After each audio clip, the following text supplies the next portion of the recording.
A 40-mile trip for each one of those cars. That's 5.5 million miles were traveled by transport trucks with Mustangs making the way to and from Cars and Concepts. In fact, that's to the moon and back 12 times. Hey, Stephen Yanni here doing the junkyard crawl at Bernardston Auto Wrecking in Bernardston, Massachusetts, with a 1993 Ford Mustang LX convertible. The very end of the run, a 15-year run for the Fox Mustang.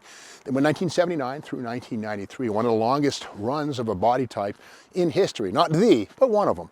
And here's the thing, these were available in 1979, 80, 81, 82, purely as sedans or hatchbacks. 84 brought the convertible, or excuse me, 83 brought the convertible. So 83 through 93, you could get a lift-top Mustang. But here's the thing, these were all built at Ford's River Rouge assembly plant in the Dearborn area as two-door hardtops with a trunk. And then the roof was sliced off, and the car with a fiberglass temporary plug was then trucked 40 miles round trip to a place called Cars and Concepts in Brighton, Michigan. And in total, between 1983 and 1993, 276,526 Mustangs were decapitated, brought to Cars and Concepts, brought back to River Rouge for quality control and shipment. And that's basically a 40-mile trip for each one of those cars. That's 5.5 million miles were traveled by transport trucks with Mustangs making the way to and from Cars and Concepts. In fact, that's to the moon and back 12 times to crank out those 276,000 Mustang convertibles. Now, the thing about the Mustang convertible is that it was a fairly inexpensive car. And the beauty here is, well, look on this one, the top does come down like so.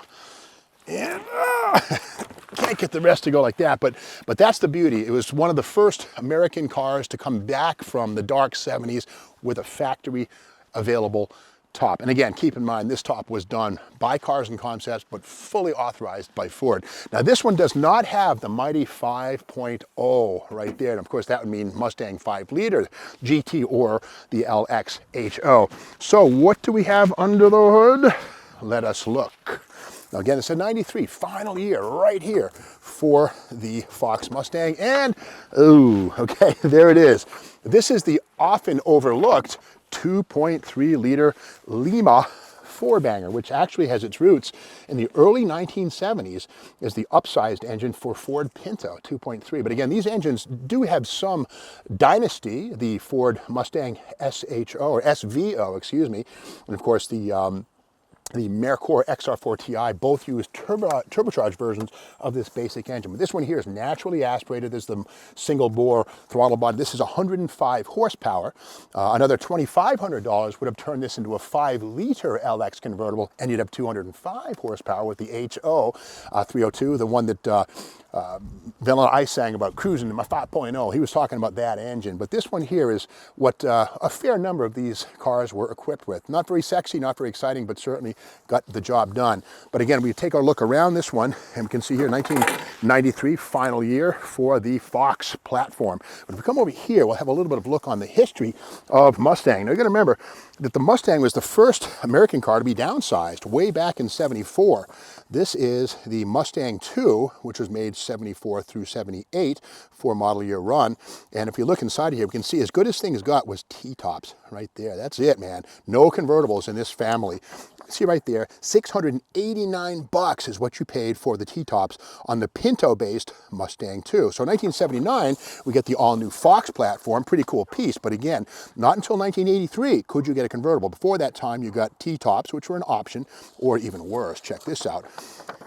The fake rag top, the carriage roof. See that weird sort of looking like a convertible top in the up position? You paid $683 for that.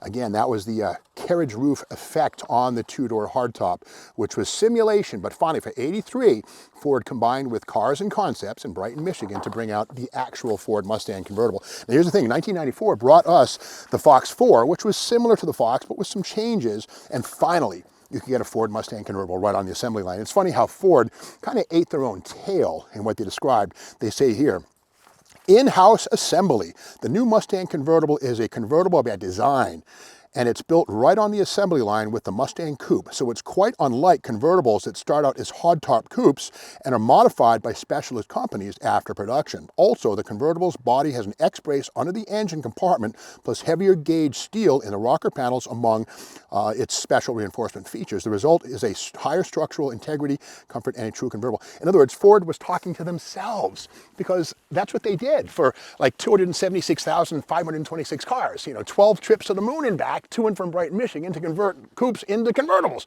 And there they are in 1994 saying that's not a good thing.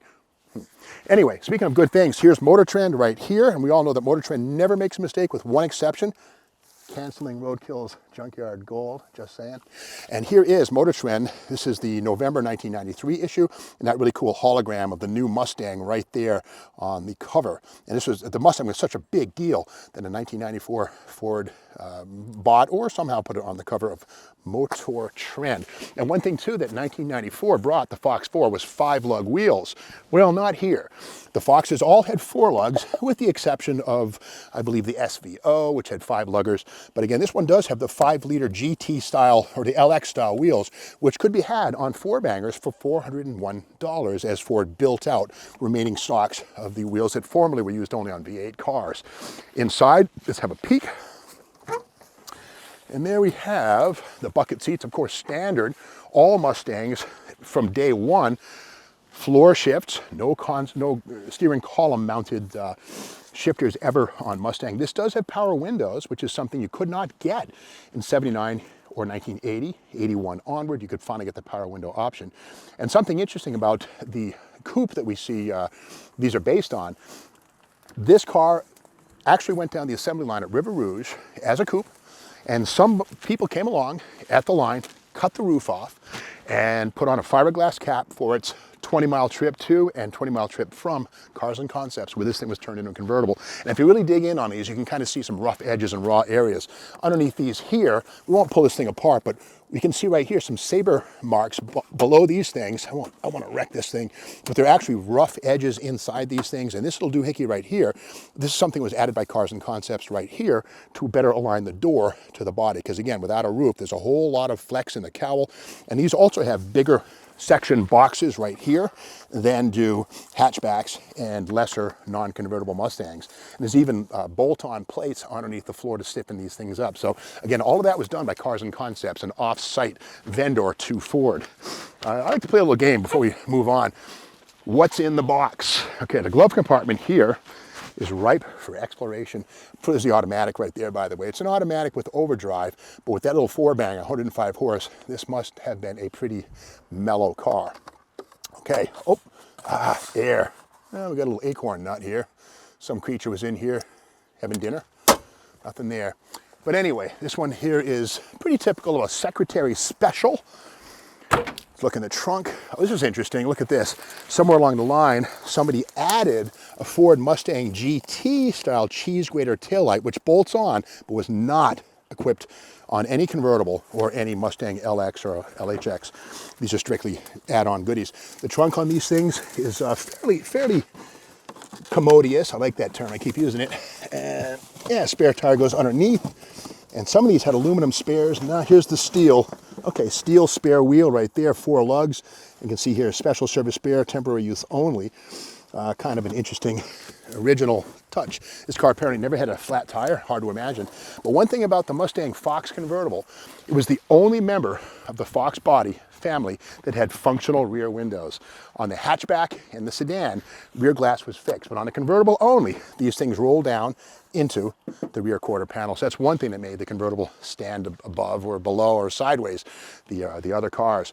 But again, each and every one of these things was built initially on the River Rouge plant by Ford, and then the top was sliced off nicely with templates, and then the cars were equipped with a fiberglass plug and shipped to Cars and Concepts in Brighton, Michigan, 20 miles, converted, right back to Ford, quality control, and then shipped to dealers, and this car was one of them. 1993, the last year that was done. So This one will probably stay right here at Bernardston Auto Wrecking. It's a 4-banger. It's not a V8, not a stick car. You know, it's probably a good parts car. It's here if you want to call the folks here at Bernardston Auto Wrecking. But if you like this video, be sure to subscribe to the Steve Maggs YouTube channel. Ring the bell so that you are made aware of the new videos, which happen every single day. And keep in mind, we have about 300, 400 videos in the playlist that you can watch right now for free. We'll see you tomorrow with more Junkyard Crawl.